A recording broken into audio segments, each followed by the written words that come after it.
These teams have been playing some great basketball.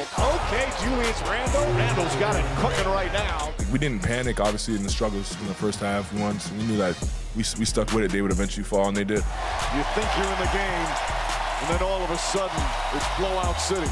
The Thunder with their largest lead of the game. Caruso, three-pointer.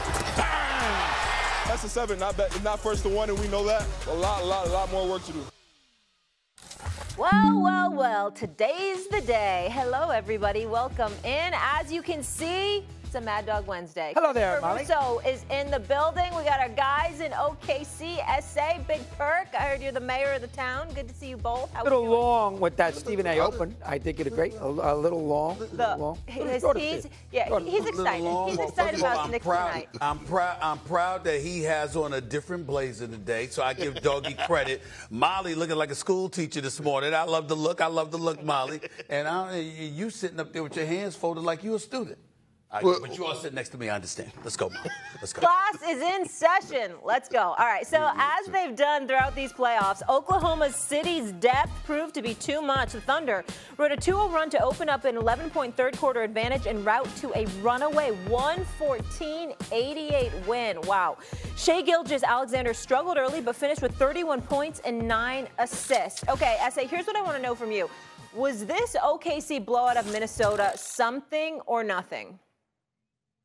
I think it was something, Molly. I really, really do. I walked into this series thinking that, it's 7 games, and I departed, praying that it goes at least 5. I mean, to be outscored 70-40 in the second half is very, very alarming. It's just one game, but when you see the fact that OKC played 10 dudes in significant minutes that all had an impact, when you see how their piranha-style defense was just took over when it really, really mattered, when you saw the ease with which Shai Gilgeous-Alexander, the eminent league MVP, finished with his 31 points but had 11 free throws, when you consider how he struggled from the field and how Jalen Williams struggled from the field, and still they ran away with this in the second half, and Minnesota's bench, when it really, really counted, only made about 7 of 36 shots. You're just saying to yourself, good Lord have mercy. How are you going to beat this team? You're looking at Ant-Man and what he can do, but he couldn't do much last night. Naz Reid shooting 0 for 7 from three-point range, like 0 for 11 or 1 for 11 for the game.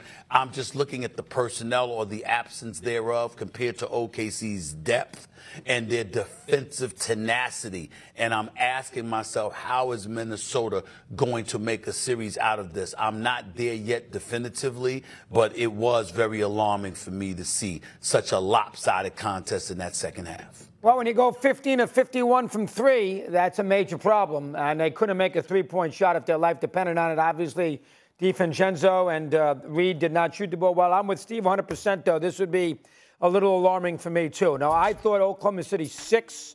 If you were nice enough to have me on Monday, I would have given you that prediction, or Tuesday.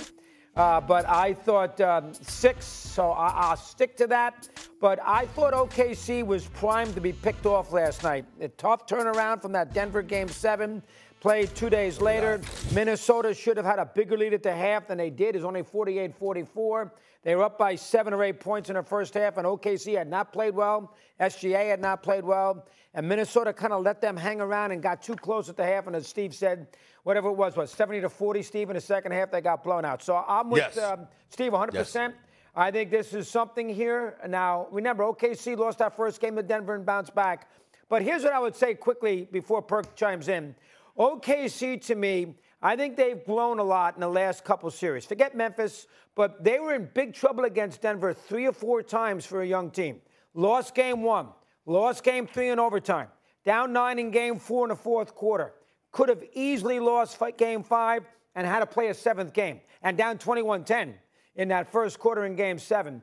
And they got out of all those games. Maybe that is the step that we'll look at the end of this next couple weeks and think, there is their chance. They made that step to that next championship level. But overall, I'm with Steve. I'd be very concerned about the T-Wolves right now.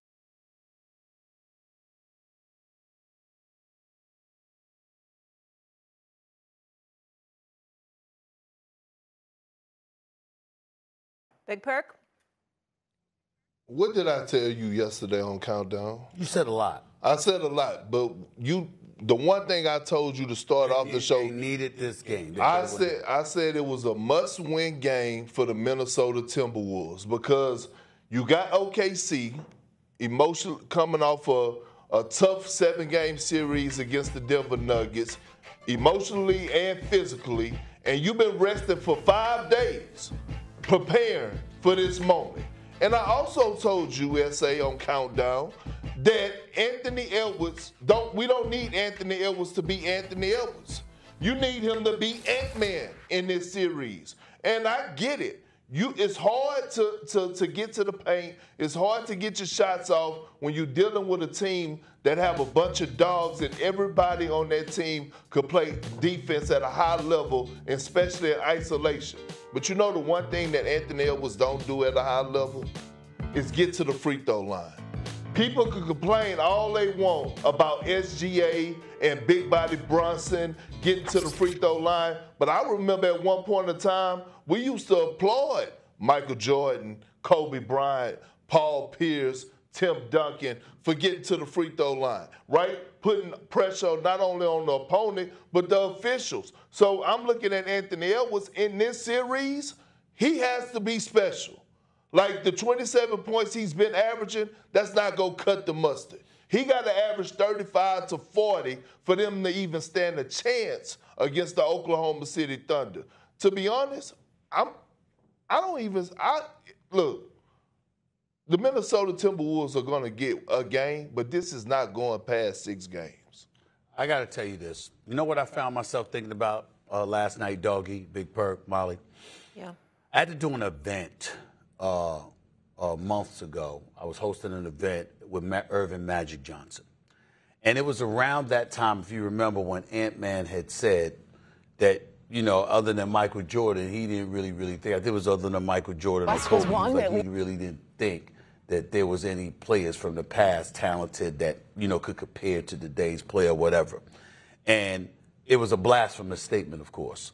And I remember I asked Magic Johnson, and Magic Johnson, knowing the obvious greatness of Ant-Man's talent, looked at the audience and said, I don't really pay attention to anybody who hasn't won anything. They simply don't know. And I'm saying to myself, last year, Western Conference Finals, Ant-Man. This year, Western Conference Finals, Ant-Man. You have an opportunity to let the world know that you have a clue about what it takes to win. And part of it is getting to the free throw line, Big Perk. And the fact of the matter is that showing last night by the Minnesota Timberwolves in the second half, by him in the second half, says a lot if you don't find a way to resurrect yourself in this series. Molly, this series could end up being a romp. This series could end up being as lopsided as they come. I mean, based on what you saw in the second half, we're not all there yet. We're looking at Minnesota getting a game or 2 games. My theory of 7-game series has gone out the window. The level of dominance in that second half defensively, if they were just making shots, that would be one thing. They weren't making shots, Molly, and they still didn't care. They forced about 3 or 4 turnovers in the last 3 minutes of the first half, which really set the stage for the blowout in the second half. This is what they're doing. They came at them defensively and got all up in them, and Minnesota had no answer whatsoever. This could be bad.